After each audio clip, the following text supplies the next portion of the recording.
বন্ধুরা সব কেমন আছো? এখন দেখো ঘড়িতে 12টা 35। এই তোমার দাদাকে খেতে দেবো। আজকে দেখো কী রান্না করি তোমার সাথে শেয়ার করি। এই দাদার ভাত দিয়ে দিলাম, আর করেছি বেগুন বেগুন পোড়া, বেগুন টমেটো পোড়া।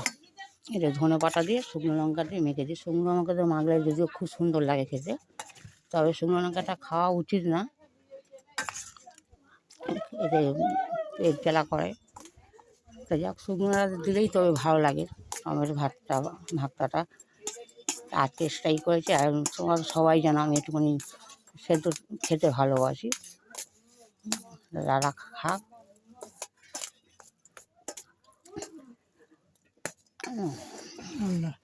আজকে দুজন নতুন লোক এসেছিলো, যা তো তোমাদেরকে দেখানো হয়নি।